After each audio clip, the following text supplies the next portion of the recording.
oleh Munawar Abdurrahim. Aku Muslim, seperti antum. Imam di sebuah masjid kecil.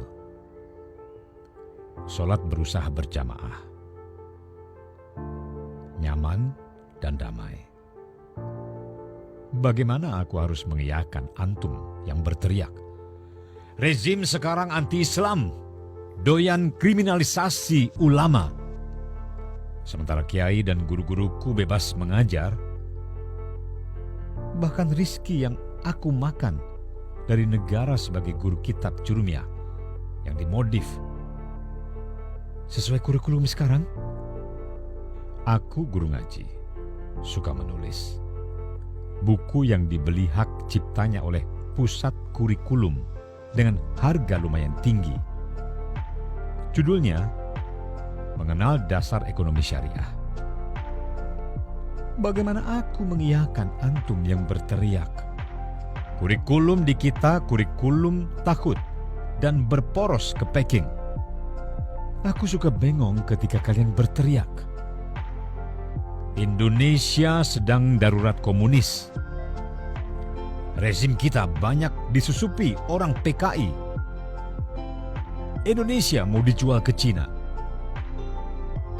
Bagaimana aku mengiyakan teriakan antum dan dipaksa aku merasakan kegentingan ketika aku tak merasakan ketakutan apapun di kampungku yang damai. Jikapun komunis ada, keberadaan mereka itu laksana seekor nyamuk. Channel. Kenapa kalian sikapinya sebegitu riuh dan dibikin seolah genting mencekam? Tak perlu antum siapkan meriam untuk melenyapkan seekor nyamuk. Aku pernah ke Cina, bahkan memberi pengajian di sebuah taman di Nanjing untuk mahasiswa Indonesia.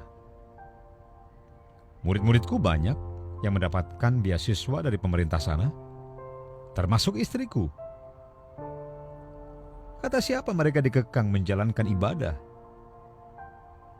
Kenapa kalian hanya berteriak jelang pilpres tentang jutaan tenaga asing asal Cina yang padahal puluhan ribu dibanding ratusan ribu mahasiswa Indonesia yang mendapat beasiswa pemerintah Cina? Mereka belajar sains dan bisnis, bukan belajar komunis.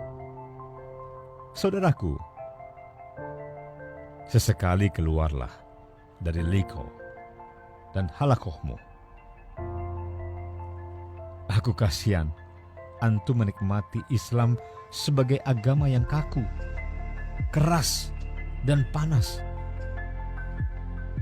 Menatap diri sebagai yang paling benar dan menatap saudara tak sepaham denganmu sebagai orang sesat dan ahli bid'ah. Sesekali duduklah bersamaku, menikmati mekarnya bunga wijaya kusuma di pelataran masjid.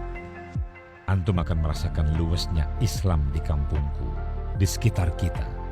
Dan kamu akan mengerti kenapa aku tak pernah bisa mengiyakan teriakanmu dan provokasimu. Saudaraku, pilpres telah usai. Rakyat telah memilih pemimpinnya. Provokasimu ternyata tak berhasil. Pilpres itu berebut kuasa. Politik. Kenapa harus dilumuri oleh identitas agama sih? Kecurangan terstruktur, sistematis, masif. 5 tahun lalu, kata-kata itu memekakkan telinga. Cukup. Jangan dipekii takbir untuk menyampaikan tudingan kecurangan.